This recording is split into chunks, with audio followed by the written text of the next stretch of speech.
Now, the first stage of man's use of solar energy was a real simple thing. They waited for the sun to come up, they accepted its heat and light, and when it went down, they lived in the dark and the cold. It didn't take any equipment, it didn't require any investment, there was no solar dealers, and mankind, every person on the earth, used solar energy. Truthfully, it was one of the only forms of energy available. Then we invented fire, found oil, that sort of thing, and solar energy became less and less important as man evolved. So the very first stage of solar energy, there was no money in it. Good, you weren't trying to sell anything solar at the time. People just accepted the energy of the sun, used it, and when it wasn't there, they put up with the fact that it wasn't there. There was no money to be made. It was a tough time in the solar industry. But things have changed since then. We've moved on to stage number 2. Now, stage number 2 is a stage that comes along very infrequently in life. I want you to picture for a moment that you sold TV sets when television was just invented. Oh man, there was no need to advertise. You didn't have to be a great salesman.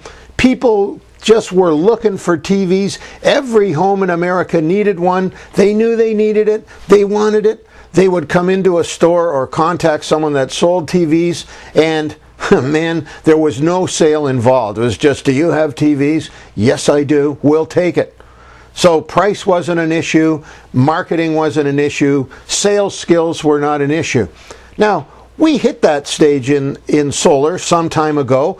The industry attracted people that were green-minded, people that wanted to make a difference to the earth, and a lot of them got into the business and did not think about sales because they were selling to a very distinct market. Now, in every market, there's a small group of people. I'm going to put a little graph up here so you can see it.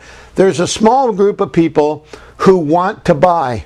No matter what the cost, they're sold on it.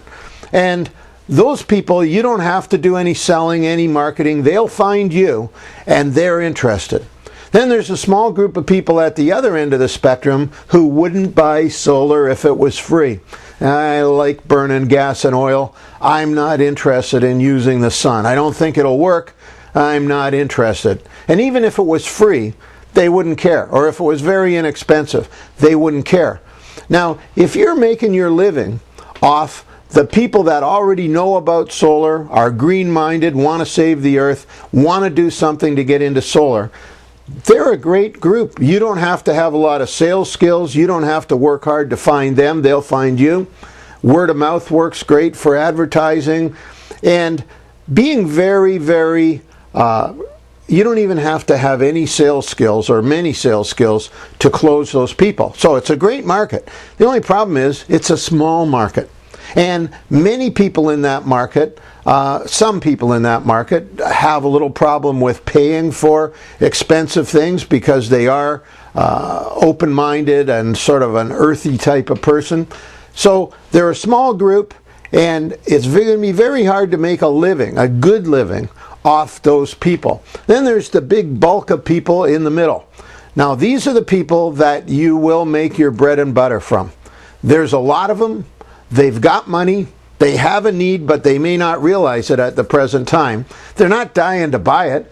You have to convince them. So you have to find them, you have to convince them, and you have to have enough sales skills to close them. But if you can get into that market, my friends, that's where the bulk of humanity is. That's where the bulk of the money is. And that's where you need to evolve to what I call stage 3 marketing in the solar industry. Now, what is stage 3? It's where you go after that large group of people that has disposable income, has an interest, maybe not a big interest, but is interested in doing it if it makes sense. Oh, sure, they still have the desire to help the earth, but they're not going to do it if it doesn't make sense. Now, let's take a look at what you need to evolve into that next market.